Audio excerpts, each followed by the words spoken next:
মাংস দিয়ে ভাতও খেতে ইচ্ছে করছিল, আবার বসে বসে মাংস রান্না করে এতক্ষণ ধৈর্যও ছিল না।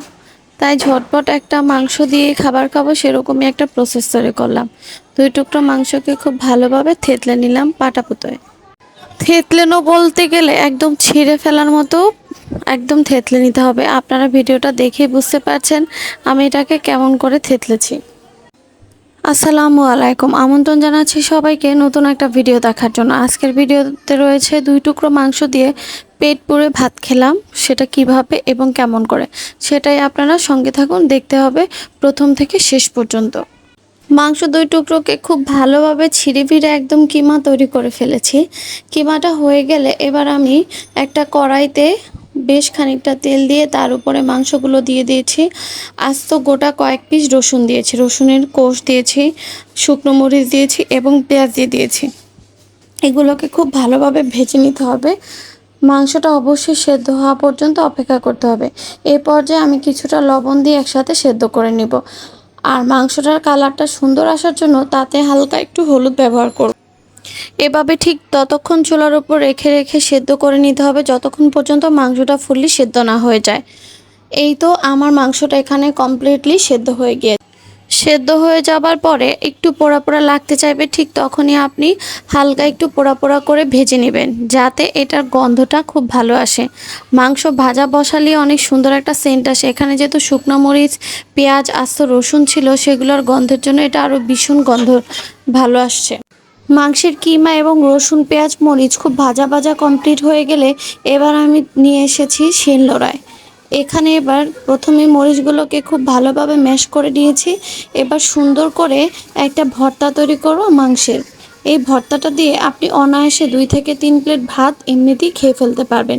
এটার যা সুন্দর ঘ্রাণ বের হয়েছে তা একবার কেউ না খেয়ে খাওয়া পর্যন্ত বিশ্বাস করতে পারবেন না। মাংসের টুকরোগুলো এত সুন্দরভাবে কিমা হয়ে গিয়েছিল আর এত সুন্দর সফটভাবে সেদ্ধ হয়েছে যা একবার শিলনোড়ায় খুব সহজেই বেটে নেওয়া যায়। আপনারা চাইলে এই পর্যায়ে এখানে যেহেতু রসুন আর পেঁয়াজ দেওয়া ছিল, চাইলেই মরিচটাকে চটকে হাতে মাখিয়ে ভর্তাটা তৈরি করতে পারতেন। কিন্তু আমি যেহেতু শিলনোড়ায় তৈরি করে খাবো তাই আপনাদেরকে শিলনোড়াটাই দেখাচ্ছি। ভীষণ মজা হয়েছিল এই ভর্তাটা। যদি কেউ ভেবেই থাকেন এই মাংসটা তৈরি করে খাবেন, তাহলে অবশ্যই তেল চর্বি ছাড়া এই মাংসটা নিতে হবে।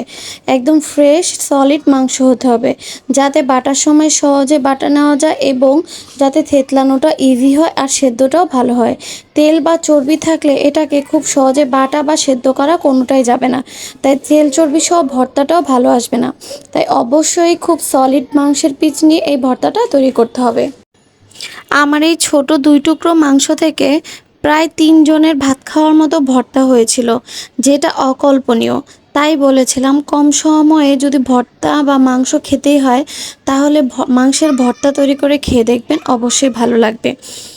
আর এই ভর্তাটা পান্তা ভাতের সাথে দারুণ লেগেছিল। আমি পান্তা ভাতের সাথেই খেয়ে দেখেছিলাম।